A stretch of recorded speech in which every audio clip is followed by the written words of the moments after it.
A paz do Senhor Jesus. Muito bom dia, quase boa tarde. Seja bem-vindo a mais um Panorama Bíblico. E hoje nós vamos falar sobre o livro de Eclesiastes, seguindo aí já a nossa sequência de panoramas que temos dado aqui ao longo desses dias aí, desse tempo que o Senhor nos permitiu. E hoje nós vamos falar um pouquinho sobre o livro de Eclesiastes, tá bom? Vamos estar orando aqui, entregando esse momento ao Senhor. Manda essa live para alguém, aproveita aí, gente. Já quero pedir perdão. O que houve, Karine? Porque era pra gente estar fazendo às 10h07 da manhã. Porém, várias coisas aconteceram. Uma delas, gente, é que eu tenho um vizinho que ele se mudou pra cá recentemente e ele tá batendo, né? Tá quebrando alguma coisa lá. Tá em obra, tá em reforma. Glória a Deus por isso. E aí, gente, é um barulho muito alto. Então, aproveitar que agora deu uma parada, a gente tá aqui com vocês. Mas se acontecer de ter muito barulho, vocês não conseguirem escutar a gente, vocês falam aqui, vocês comentem aqui, tá bom? E a gente vai ver aí um próximo momento para fazer essa live, tá? Com dificuldade, mas vamos embora, tá bom? Então, só para vocês saberem, qualquer problema de barulho, agora parou, né? Tipo assim, na hora que a gente apertou aqui o botão para começar a live, começou a bater de novo. Eu falei, Jesus, não vai dar certo. Aí ele parou de bater. Então, vocês já sabem aí se acontecer alguma coisa, tá bom? Ó, o meu Instagram, ele tá bugado desde a madrugada, desde a oração da madrugada. Ele não aparece quem entra. Eu tô tentando te achar aqui, né? Ele não aparece quem entra. E quem tá aí ao vivo contigo aí? Ele não aparece quem Não entra. tá aparecendo. A nossa irmã Núbia tá aqui com a gente. Tudo bem, Núbia? Núbia lá de Mangaratiba, eu lembro dela. Ô, Glória. Então, não tá mais aparecendo aqui quem entra. Não aparece as mensagens. De madrugada eu tive que pegar o seu. Então, já fala aqui com o pessoal e já...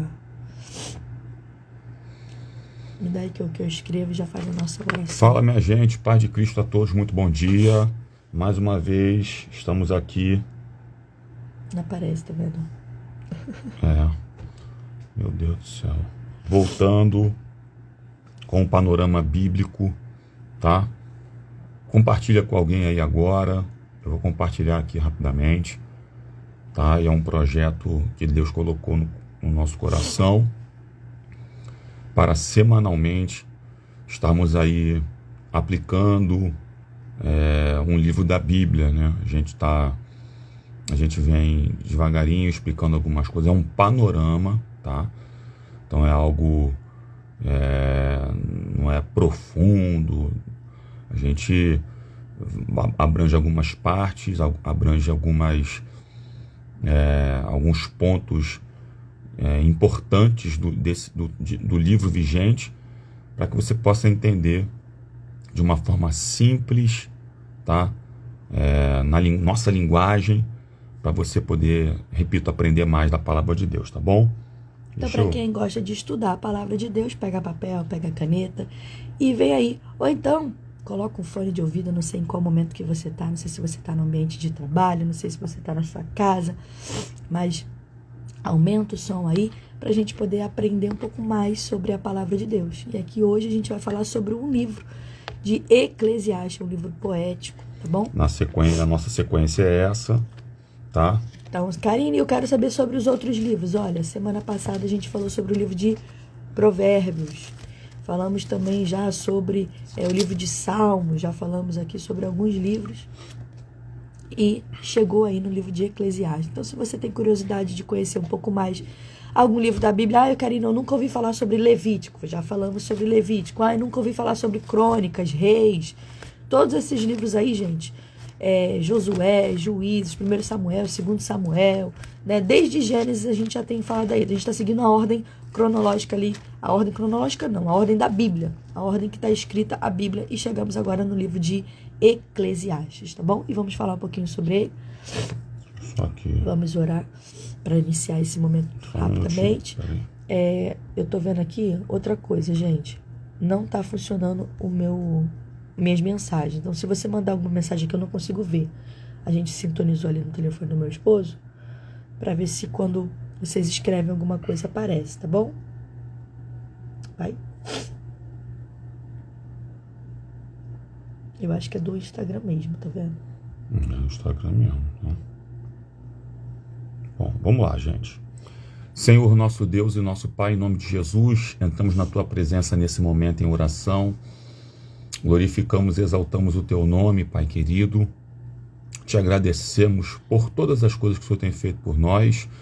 Toma esta live nas Suas mãos, é uma live simples, porém bíblica. E eu te peço, te coloco, que o Senhor venha tomar o controle de tudo e fazer aquilo que lhe apraz para a glória do Teu nome. Em nome de Jesus. Amém. Vamos lá, gente. Panorama Bíblico, introdução. Vamos falar um pouquinho sobre a introdução desse livro de Eclesiastes, tá bom? Não dá, amor. O quê? Não tô... Volta aí, vai. Vamos lá, gente, introdução. Que luta! Vai lá. Vamos lá, gente. O livro de Eclesiastes, em hebraico, tem o título de Kohelet. Esse era um termo utilizado para o ofício de Salomão, filho do rei Davi. Naquele tempo, chamavam de palavras de Kohelet. Não diziam seu nome, mas queriam expressar a posição que ele exercia de fala em uma reunião ou em uma assembleia, mostrando que ele tinha o papel de um mestre. O termo que conhecemos hoje, Eclesiastes, foi utilizado pela Septuaginta, que é uma Bíblia hebraica traduzida para o grego, ou então é a Bíblia grega, tá bom? E também na Vulgata, Bíblia traduzida para o latim, que significa eclesia ou eclésia, traduzido no Novo Testamento por assembleia ou congregação. Então, tanto na tradução grega ou latina, eles tiraram seu título pelo significado da palavra hebraica Kohelet, que significa alguém que chama ou reúne o povo. Bom, já Martinho Lutero, que foi considerado o pai da Reforma Protestante, optou a usar o termo pregador para definir a palavra Eclesiastes, contextualizando para seu tempo, inclusive algumas versões dirige a assembleia portando o pregador, orador ou sábio. Pega ali, né? Aquela tua Bíblia ali, grandona ali. Em algumas Bíblias você vai encontrar exatamente isso. Nessa Bíblia aí aparece pregador bem pequenininho. Vou abrir aqui para o pessoal ver. Vamos ver se vai dar para ver, né? Não mostra. Tá velhinha? Não tem necessidade disso. Só ler. Não, tá aqui. Tá vendo? Ou pregador. Eu achei tão bonitinho isso. Vê se dá para vocês verem aqui, pequenininho aqui, ó. Vai. Alguns até dizem que é a poesia e filosofia de um pregador. Nesse livro, a sua essência retrata o uso da sinagoga, um local propício para uma reunião de pessoas para a meditação da palavra. Os textos aqui contidos compõem os textos sapienciais do Antigo Testamento, chamados também de livro da sabedoria, enquanto os livros de Provérbios que falamos aqui na live passada tratam de uma sabedoria de Deus. Aqui nesse livro de Eclesiastes, vemos uma sabedoria na perspectiva humana, um esforço que o homem faz à procura da felicidade e satisfação terrena. Esse livro é escrito em estilo monólogo e apresenta as reflexões de um Salomão já idoso, que experimentou e observou muitas coisas, meditando profundamente no significado da vida. E ele descreve esse mundo como vazio em si mesmo e cheio de enigmas e contradições. Vai você agora aí. Eu queria tentar colocar aqui, eu não consigo. Travou mesmo. Tá vendo? Panorama bíblico. Só pode ser no teu, não tem jeito. Mas não tá aparecendo. Vamos lá, gente. Ó, só pra dizer que o Instagram tá boicotando a gente aqui, hein? A gente não tá conseguindo ver quem tá entrando na live, tá bom? Então, se eu não falei seu nome, me perdoa, tá bom? mas é porque não está aparecendo mesmo aqui pra gente, tá? Então sejam todos bem-vindos, estamos falando Não sobre... sei se vocês conseguem comentar aí, tá, gente? Comenta e vê se vai aparecer aqui no meu, mas eu acho que nem isso aparece. Porque nem o comentário tá aparecendo, quem tá subindo, quem tá entrando não tá aparecendo, tá? Então sejam todos bem-vindos a essa live, estamos falando sobre o panorama bíblico do livro de Eclesiastes. Então vamos lá, gente. Voltando aqui só pegando um gancho daquilo que o Fábio já falou aqui sobre a introdução desse livro de Eclesiastes, a ponto da própria tradição judaica, gente, cristã, conservadora, acredita que esse livro ele foi escrito no fim da vida de Salomão, do rei Salomão, quando ele se encontrava ali arrependido ou em processo de arrependimento pelos seus muitos erros cometidos. Então, baseado nessas informações, muitos até dizem ser um livro difícil de entendimento. Por quê, Karine? Porque a gente percebe um ânimo, uma mudança de ânimo ali no autor, no momento de frustração, no momento de depressão. Então, às vezes parece ter um vazio ali. Parece ser um livro triste, como uma decepção com a vida. Só que Salomão, ele foi o único homem do mundo que a gente poderia dizer, considerar que ele foi feliz, porque ele experimentou a vida ao máximo, gente. Ele teve tudo que ele queria, que ele desejou. Tudo mesmo. Além dele ter muito conhecimento, ter muitos bens, muitas riquezas. Além disso tudo, ele olha no final da vida e ele fala assim: vaidade das vaidades, tudo é vaidade. Eu gosto muito dessa expressão que ele usa. E esse, na verdade, é o tema principal desse livro de Eclesiastes. Vaidade. Tanto que quando você lê esse livro e você começar a marcar lá na sua Bíblia, são 12 capítulos apenas, você vai ver que essa palavra vaidade aparece 37 vezes no texto. E descobrindo aí, lendo esse livro, você vai ver que não existe nada que venhamos a possuir nessa terra. Não existe nada que você venha fazer que vai satisfazer você permanentemente. Ao final, você vai morrer e você vai perder todas as coisas que você lutou a vida inteira para conquistar. Então, todo o seu tempo gasto, tudo aquilo que você envolveu, força, que você envolveu conhecimento, você vai ver que é vaidade. Então, ao longo da vida terrena, nesse livro aqui poético, Salomão, através da poesia, através da linguagem que ele vai utilizar ali, o monólogo ali, ele vai questão de mostrar que a vida terrena não faz sentido. Mas quando a gente pega essa vida terrena, quando a gente junta o presente, o que a gente está vivendo hoje e o porvir, o futuro, ou seja, a gente vê que o homem, ele foi criado. Eu e você fomos criados para algo maior, para um tempo diferenciado e para um espaço também diferenciado. E eu acho isso lindo. A gente consegue observar algumas verdades. Nem o teu tá aparecendo, né? Enfim. Bem, com esse objetivo aqui, que eu acabei de falar, o autor, ele discorre esse livro todo agora de Eclesiastes com um raciocínio, descrevendo agora as suas experiências, no qual ele passou, tanta sabedoria que ele teve, que Deus deu para ele, sabedoria, conhecimento, prazer, alegria, divertimento, trabalho, empreendimento, festa, riquezas, arte, música, tudo isso o rei Salomão ele passou, amor. Só que ele fala que tudo isso, em nada ele foi completo. Em nada para ele produziu uma satisfação duradoura. Pode ter sido momentâneo, pode ter sido bom em um determinado momento. E aí a gente vê que em Eclesiastes, a gente observa ele falando que certos caminhos levam ao vazio, se não todos eles, exceto a pessoa de Cristo Jesus. Então esse livro também nos ajuda a descobrir o verdadeiro propósito da vida.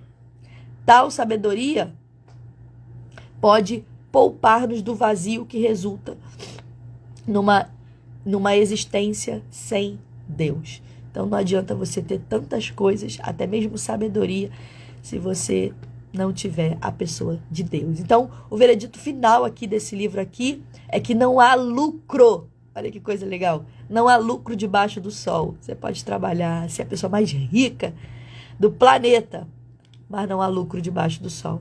Mas devemos olhar para cima, além do sol, para o Criador, para a eternidade, para o Deus Pai. E aí, como a gente já aprendeu no livro de Provérbios, na live passada, a verdadeira sabedoria, gente, encontra-se no temor a Deus e na obediência aos seus mandamentos. Isso sim é você viver uma vida alegre, é você viver uma vida com valor, é você entender o porquê que você está nesse mundo. Então, a verdadeira satisfação vem do conhecimento de que e o que estamos fazendo. Tudo que acontece aqui, você, eu, somos parte de um propósito de Deus para nós. Existe um propósito na minha vida, existe um propósito na vida do Fábio, existe um propósito na sua vida. E esse livro aqui de Eclesiastes, ele pode nos ajudar a quê? A aproximarmos de Deus e não sermos dominados pela obsessão de obter poder, aprovação do dinheiro, enfim. Charles Simeon disse que há 2 lições que o cristão precisa aprender. Uma delas é desfrutar Deus em todas as coisas. Que você venha aprender essa lição hoje, aqui, estudando com a gente esse livro de Eclesiastes. E a outra é desfrutar todas as coisas que você recebe, que você tem aqui na terra, em Deus. Coisa linda, né? Vai lá, amor. Autor, gente. Eclesiastes é o mais breve dos escritos sapienciais e o seu autor foi provavelmente um sábio judeu da Palestina. Foi um pensador original e crítico. Sem mencionar expressamente o nome Salomão, o próprio autor refere-se a ele quando cita o filho de Davi, rei de Jerusalém, no capítulo 1, verso 1 e verso 12, e quando enumera na primeira pessoa as suas obras e riquezas, capítulo 2, verso 4 ao 9. Tais alusões contribuíram, sem dúvida, para dar crédito a Eclesiastes e a que fosse atribuído a Salomão, o rei sábio, por excelência. Gente, qual é o propósito desse livro de Eclesiastes? Qual é o propósito? Anota aí se você está anotando. Poupar as gerações futuras da amargura, de aprender pela própria experiência que a vida longe de Deus não tem sentido. Então, qual é a intenção de Salomão, do rei Salomão, escrever isso aqui pra gente? Poupar a gente de insatisfação, poupar. E a gente vê tantas pessoas vindo a morrer por depressão. Peraí, entrou uma ligação aqui, para não bloquear o áudio. Tristes. E aqui não, o que ele faz? Gente, eu já tive essas experiências, eu tô compartilhando. Sábio é aquele que aprende com a experiência dos outros. Sábio é aquele que aprende com as experiências dos outros. Então, poupar você de quebrar a cara, de viver aquilo que ele viveu e, nossa, não deu em nada. É basicamente esse o propósito do livro de Eclesiastes. Vamos lá, gente. Destinatário, os súditos de Salomão, todo o povo em geral, tá? Data provável, provavelmente cerca de 935 a.C., perto do final da vida de Salomão, tá? Versículo-chave, Eclesiastes 12, verso 13. De tudo que se tem ouvido, o fim é: teme a Deus e guarda os seus mandamentos, porque este é o dever de todo homem. Guarda esse versículo aí, marca ele aí na sua Bíblia, tá, gente? Esse é o versículo-chave, o texto áureo aqui desse livro. É o que se resume esse livro. De tudo que você tem ouvido, se você ouvir só isso aqui na live, a gente vai ficar feliz, né, amor? Teme a Deus e guarda os mandamentos. O guardar aqui, gente, não é só você conhecer, não. É você obedecer. E esse é o dever de todos nós. Principal personagem, a gente já falou aqui, Salomão. Vamos falar rapidinho agora dos tópicos e do que acontece em cada capítulo, tá? Vai. Tópico, gente. Introdução, tudo é vaidade. Vai de Eclesiastes 1, do 1 ao 11. Provas com base na experiência e na observação, que vai do Eclesiastes 1, 12 até o capítulo 6, verso 12. Terceiro tópico, conselhos para lidar com a vaidade, que vai de Eclesiastes 7, verso 1 até Eclesiastes 12, verso 8. E a conclusão, que o tema é obedeça a Deus. Tema e obedeça a Deus, melhor dizendo. Eclesiastes 12, verso 9 ao 14. Vamos lá. Bom, resumo do livro agora. Resumo do livro, gente. Vamos lá. Introdução, tudo é vaidade. Eclesiastes 1, verso 1 ao 11. Eclesiastes começa com o filho de Davi, rei de Jerusalém, declarando que tudo é inútil, sem sentido, tá bom? Eclesiastes 1, verso 1 e 2. A natureza segue seu curso, a história se repete, mas ninguém se lembra do passado.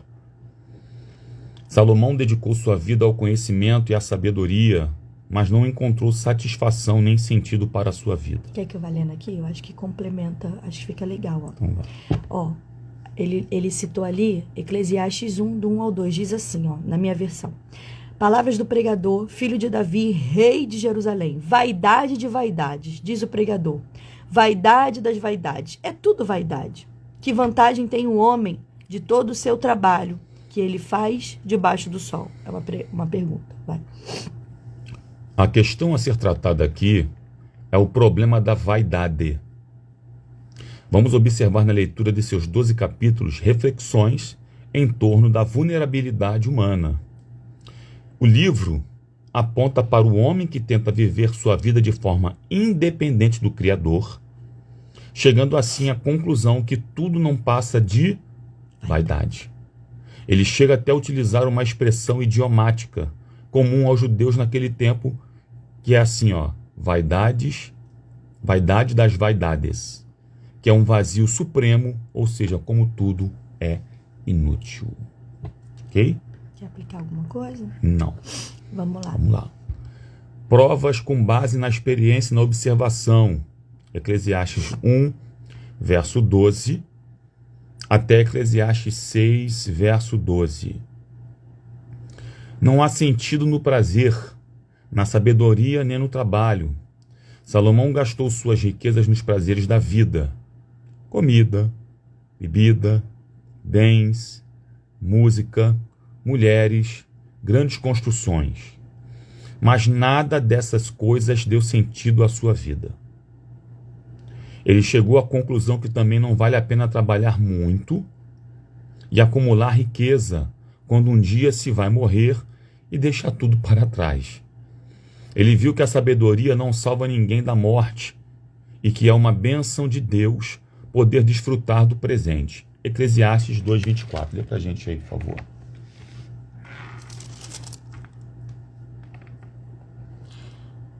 Não é, pois, bom para o homem que coma e beba e que faça gozar a sua alma do bem do seu trabalho? Isso eu vi que vem da mão de Deus. 2:24. Foi já? Isso, mas eu queria ver o da morte. Acho que eu botei ela.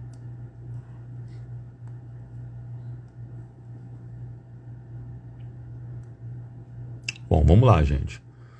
O autor, através da observação dos empreendimentos humanos e da sua própria experiência, que o ser humano, por mais que busque realizações, ele afirma, que o ser humano, por mais que busque realizações, nada pode trazer contentamento. Desse modo, sempre vão estar afoitos em uma busca desenfreada de uma meta, uma performance, uma conquista, um desejo interminável de se satisfazer. Assim, permanece correndo inutilmente atrás de esperanças e expectativas que nunca serão preenchidas em seu ser. E nessa correria, ele só acaba se iludindo pelos seus próprios desejos. O autor utiliza de uma metáfora para descrever o que de fato acontece. Eclesiastes 1,14. É como alguém que corre inutilmente atrás do vento. Vê se está escrito isso aí. Ó, versículo 14, 1,14. Atentei-me para todas as obras que fazem debaixo do sol, e eis que tudo era vaidade e aflição de espírito. Aquilo que é torto não pode se endireitar. Aquilo que falta não pode ser calculado. É Eclesiastes 1,14 ou não? Isso. Tá. Vamos lá, gente. Salomão descreve a inutilidade do esforço humano. Não é o 2,14, não.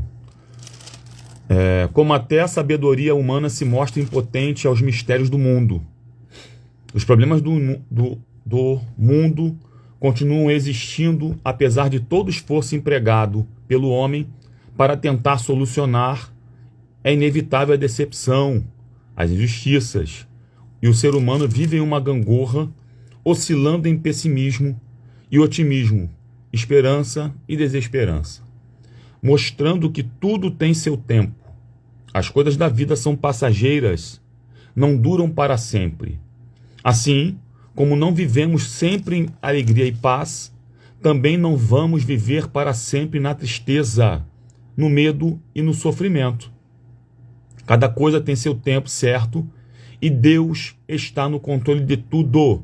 Por isso que esse livro também contribui para o crescimento espiritual do ser humano, pois a mensagem aqui revelada, vamos lá, gente, deixa eu me achar aqui, é que Deus gostaria que encontrássemos satisfação plena não na vida, mas nele. Deus está muito acima da humanidade. Todas as outras coisas são inúteis, mas a reverência a Deus faz sentido. Não se deve fazer pouco caso de Deus. Tá bom? O que acontece com Salomão, gente? Salomão... Você quer que eu fale? Vai lá. Vamos lá. Salomão percebeu que as pessoas muitas das vezes não se dedicam à justiça. Na sua vida, na sua caminhada, ele percebeu que nem todo mundo era bom. E aí, muitas pessoas estavam preferindo a maldade. E essas pessoas, ele percebeu durante a sua caminhada, a sua vida, a sua existência, que elas estão sempre em competição uma com as outras. Algumas pessoas já percebeu que elas trabalham sem parar, trabalham muito, e eu já fui um tipo de gente assim, só para acumular dinheiro. Eu queria viajar, eu queria um monte de coisa. Então trabalha e não se importa mais com nada. E aí você não desfruta daquilo que você está trabalhando. Eu trabalhava, mas eu acabava não viajando, acabava não comprando as coisas para mim, só acumulava. E aí, gente, o que ele está falando? Que muitas pessoas elas entram numa competição, trabalham sem parar para acumular o dinheiro, mas não desfrutam de nada.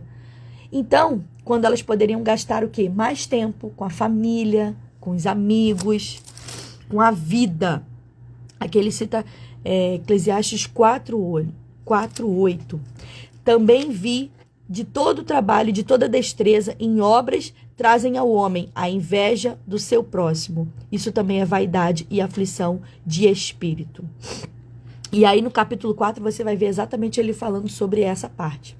No capítulo 5 e no capítulo 6 ele já vai mostrar, lembrando que a gente está fazendo um panorama, não dá para a gente ler o livro todo aqui. Mas no capítulo 5, capítulo 6, ele já vai dar alguns conselhos práticos. Ele vai mostrar, vai falar sobre o que o dinheiro não satisfaz. Então, muitas pessoas, elas procuram sim a felicidade no dinheiro, procuram a felicidade na riqueza, trabalham muito, mas o que acontece? Não traz satisfação. Então, para quem ama o dinheiro, gente, você nunca vai ter dinheiro suficiente. Para quem gosta de ter dinheiro, você nunca vai ter dinheiro suficiente. Você pode ter muito dinheiro, mas você nunca vai achar que é o suficiente. Então, as pessoas, elas sempre vão querer mais, e isso é do ser humano. Não é só de dinheiro, mas se você tem alguma coisa, você sempre vai querer melhorar essa coisa. Então, as pessoas, elas querem sempre mais, elas querem sempre desfrutar mais, mas elas não sabem desfrutar do que de fato é bom, do que de fato é um bem. Elas não sabem. Se você ler lá o capítulo 5, você vai ver exatamente isso, tá bom? Versículo 10 e versículo 11 fala assim do capítulo 5. O que amar o dinheiro nunca se fartará de dinheiro, e quem amar a abundância nunca se fartará da renda. Isso também é vaidade. Onde a fazenda se multiplica, aí se multiplicam também todos os que comem. Mas que proveito, pois, têm os seus donos do que vem aos seus olhos?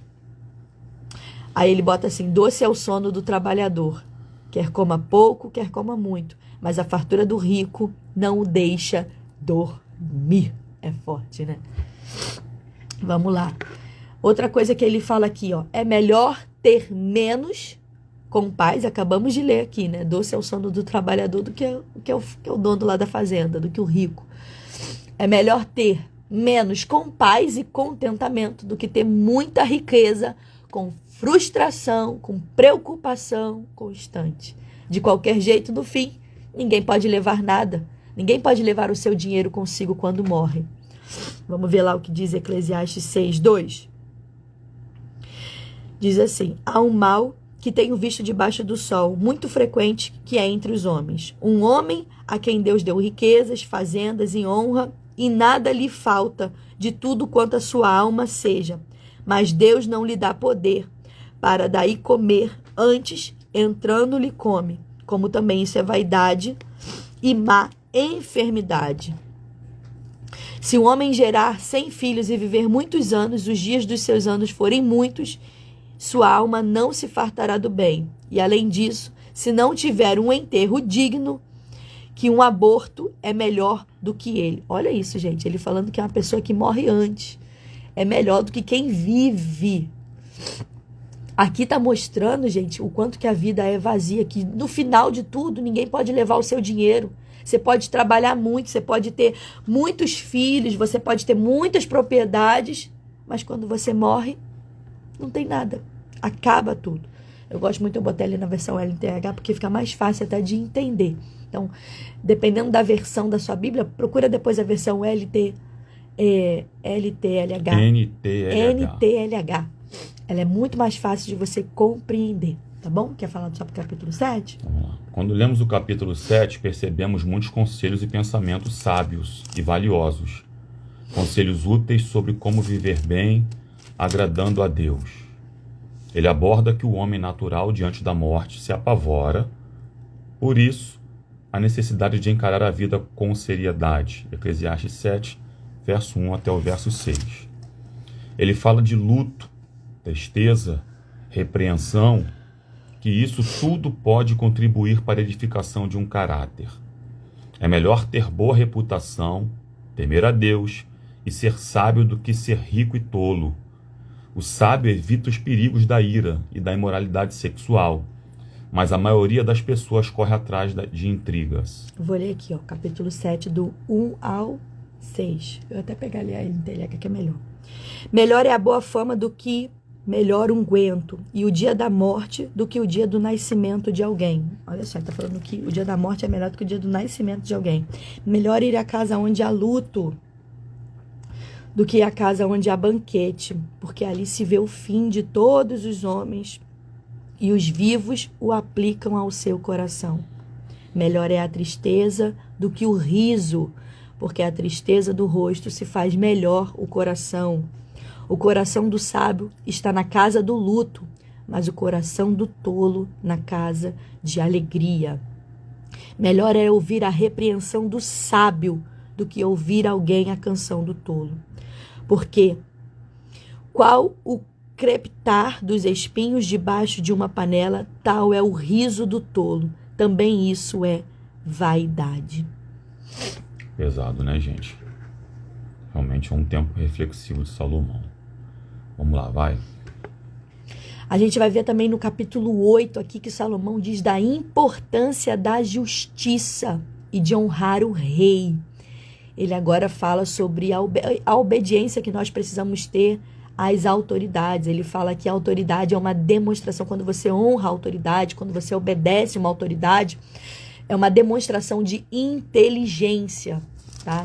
Ele fala exatamente isso no capítulo 8, obediência ao rei. A epígrafe do texto está dizendo assim, versículo 2 e 4 diz: eu vos digo, observa esse mandamento do rei, e isso em consideração para com o juramento do Deus. Ele está falando que o rei fez um juramento com o rei, porque a palavra do rei tem poder, e quem lhe dirá o que fazes? Então o rei, ele tem muito poder, e por isso não é sensato se virar contra o rei. Quem é leal e de confiança vive em paz e em segurança. Mas o mundo está cheio de pessoas que cometem injustiças. Então o pecado pode até parecer que compensa, mas no fim Deus fará justiça e recompensará quem é justo.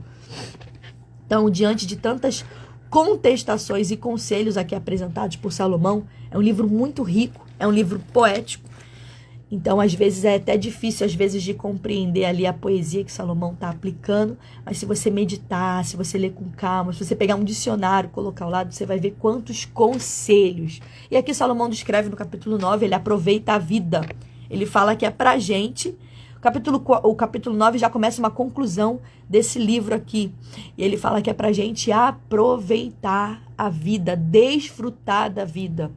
Nem sempre o que merecemos nessa vida é bom, mas a gente precisa desfrutar das coisas boas que Deus nos dá. Ele fala pra gente ser grato a isso.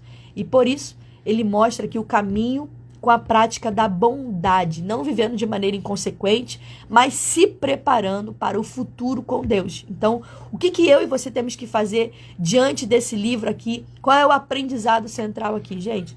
É que a gente precisa, enquanto a gente está aqui, nesse momento presente, não só praticar a bondade, não só obedecer os mandamentos, mas a gente não viver de maneira inconsequente, mas se preparar para um futuro com Deus. Deus é santo e Ele deseja que nós sejamos santos. Inclusive, Ele fala também para os jovens aqui. Ele fala que a juventude deve ser aproveitada ao máximo. Só que o aproveitar a juventude ao máximo não significa você se afastar do seu Criador. Eclesiastes 11:9 fala sobre isso. É o 11:9? Deixa eu ver. Alegra-te, jovem, na tua mocidade, e alegra o teu coração nos dias da tua mocidade, e anda pelos caminhos do teu coração, e pela vista dos teus olhos. Sabe, porém, que todas essas coisas Deus trará juízo. Afasta, pois, a ira do teu coração, e remove da tua carne o mal, porque a adolescência e a juventude são vaidade. Aí no 12 ele fala assim, 12:1.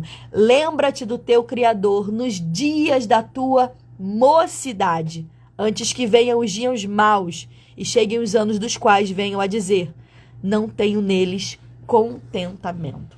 Então, tá mostrando aqui que a juventude é uma época para se aproveitar a vida, mas tudo deve ser feito com reverência a Deus, com temor a Deus. Por quê? Porque a força da juventude, ela não vai durar para sempre. Todos vão envelhecer numa hora.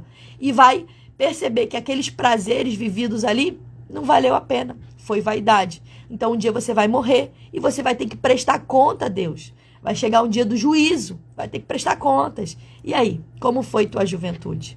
Será que você lembrou do teu Criador? Será que você se sujeitou a Ele? Será que você andou como Ele gostaria que você andasse? Então que venhamos a aprender aí, pensar em todas essas palavras, em todos esses conselhos que Salomão dá pra gente. E por fim, a gente terminando já nossa live, conclusão. Tema e obedeça a Deus. Eclesiastes 12, verso 9 ao 14. Salomão se dedicou muito à sabedoria e ao conhecimento.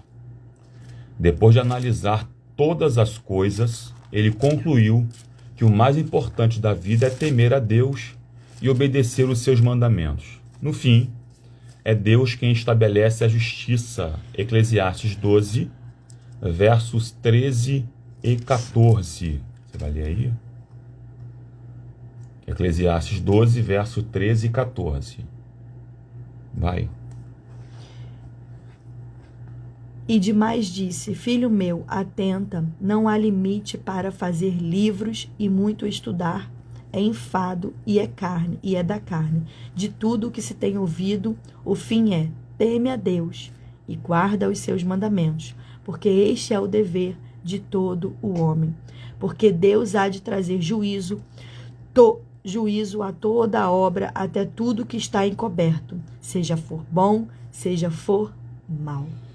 A realização da vida está no equilíbrio entre a alegria e o temor, entre a felicidade e a espiritualidade. Ok, gente? Encerrando aqui dizendo para vocês que o livro enfatiza a importância do temor a Deus, da justiça, da sabedoria e do contentamento. Ensina a apreciar o presente e buscar um propósito de vida além das satisfações mundanas. Oferece uma reflexão profunda sobre o sentido da vida, questionando a futilidade da riqueza, do poder e do conhecimento mundano. Alerta sobre a insatisfação constante que a riqueza pode trazer, incentivando a busca por paz e contentamento em vez de acumulação de riqueza, ou acúmulo de riquezas, acumulação de riquezas.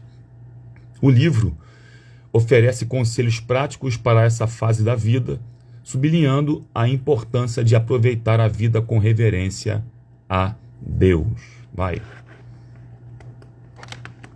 Então, gente, essa obra aqui, ela fala exatamente sobre as injustiças do mundo, sobre a insatisfação gerada aí pela riqueza, pela uma natureza transitória da vida, ensinando a importância da gente desfrutar o presente.